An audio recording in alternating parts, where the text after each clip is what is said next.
inteligência e coerência nulas, disse dele Lord Rowley, enviado inglês. O pai, João V, preferia outro filho, Pedro, como sucessor. A mãe, Maria Ana de Áustria, era menos severa para com José, mas não estava disposta a ajudá-lo a governar. Só fez indicar para seu ministério um sujeito chamado Sebastião, casado com uma austríaca de estima da rainha-mãe.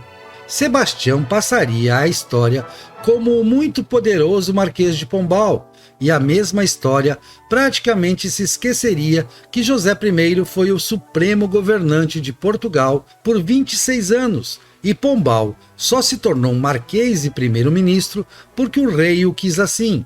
Tornou-se herdeiro do trono português aos 4 meses de nascido, dada a morte do irmão mais velho. Nessa idade, não tinha como saber que um dia seria rei. Disso não teria convicção até completar 36 anos, quando se deu conta de que o rei seu pai estava nas últimas. Logo após a aclamação, partiu para Mafra, para tomar ares e caçar, seu passatempo preferido. Era 1750 e, embora ao reino fossem recomendáveis algumas reformas, Lisboa sediava um império formidável, que se territorializava mais e mais no Brasil e na Índia portuguesa. Tais bem-aventuranças não eram devidas apenas ao auge da produção de ouro e diamantes no Brasil, mas também a João V e a seus principais conselheiros. O velho diplomata Luís da Cunha, antes de morrer, em 1749, deixou uma carta a José com recomendações de como realizar um governo alinhado com o melhor dos progressos europeus na governança dos reinos e dando pormenores de como ter sucesso nessa disposição. José I, contudo, não tinha um plano de reformas coerente, tanto que manteve um secretário herdado do governo de João V, Pedro da Mota e Silva, tido como indolente, e nomeou o filho de outro, Diogo de Mendonça Corte Real. Completou o trio de ministros com Sebastião.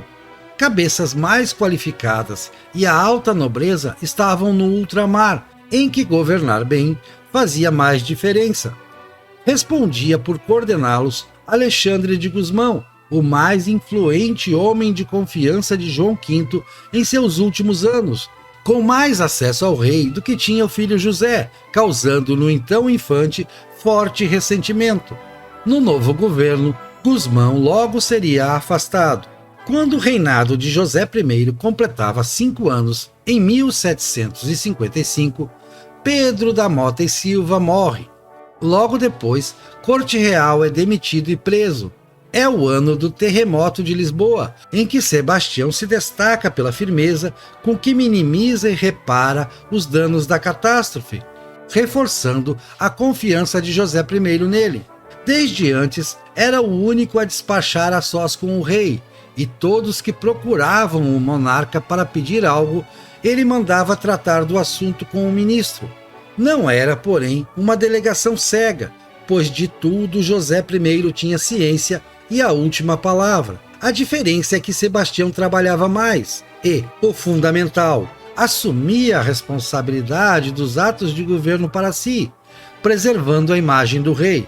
Foi assim no episódio do massacre dos Távora, tenebrosa página da história de Portugal, quando José I tinha todos os motivos para ordenar o horrível e injusto desfecho.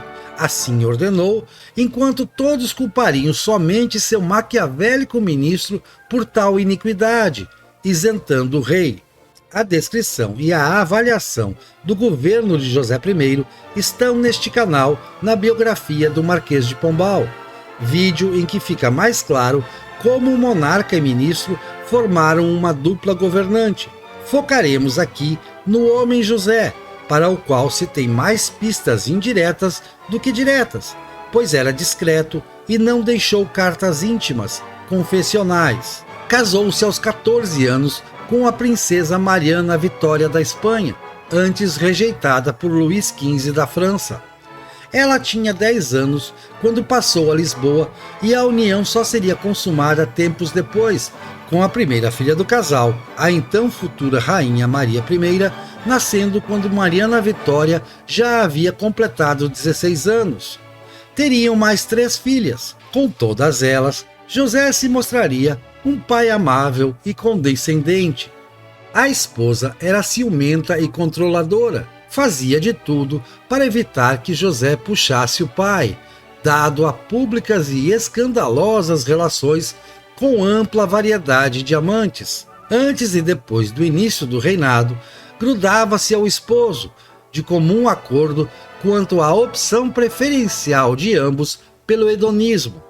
Organizava caçadas, cavalgadas, banquetes, touradas e, sempre com o cônjuge ao lado, comparecia à ópera e a outros espetáculos. José tivera educação esmerada na infância, dominando línguas estrangeiras, geografia, náutica e sendo iniciado na geometria euclidiana.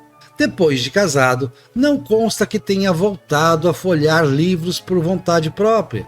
Para ele, a vida era usufruto, não uma missão. Já rei, deu um jeito de driblar a vigilância doméstica e se apaixonar por Teresa de Távora e Lorena, nora de Francisco de Assis de Távora, terceiro Marquês de Távora, por esse tempo governando, com grande competência, a Índia portuguesa. A paixão foi repetidamente consumada, os rumores se espalharam e a marquesa, sogra da chamada Marquesinha, voltando da Índia, exigiu a anulação do casamento de Teresa com Luís Bernardo, o quarto Marquês de Távora. José insistiu com Francisco de Assis pela manutenção do status quo. O filho de Francisco seguiria oficialmente casado com a Marquesinha e o rei seguiria frequentando os aposentos íntimos da amada. Em troca, o monarca concederia novos privilégios e mais poder aos Távora. A proposta foi recusada enfaticamente por essa família da alta nobreza. Não compactuariam com tamanha indecência. Por volta de 1756, o romance chega aos ouvidos de Mariana Vitória, que reage furiosa, apertando de vez o cerco ao infiel esposo. O rei, porém, seguiu dando um jeito de se encontrar com sua Marquesinha querida, 9 anos mais jovem em relação a ele.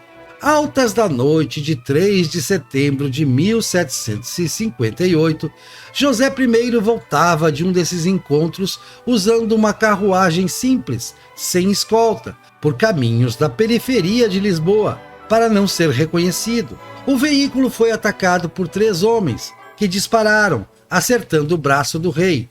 4 meses depois, na sequência de um julgamento sumário de todo parcial, baseado em uma confissão obtida após terríveis sessões de tortura, a família Távora foi executada com extrema crueldade, exceto pela Marquesinha, que nem ouvida no processo foi.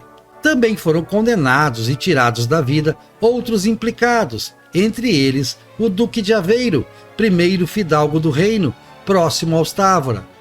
Muitos outros foram presos, libertados 18 anos depois.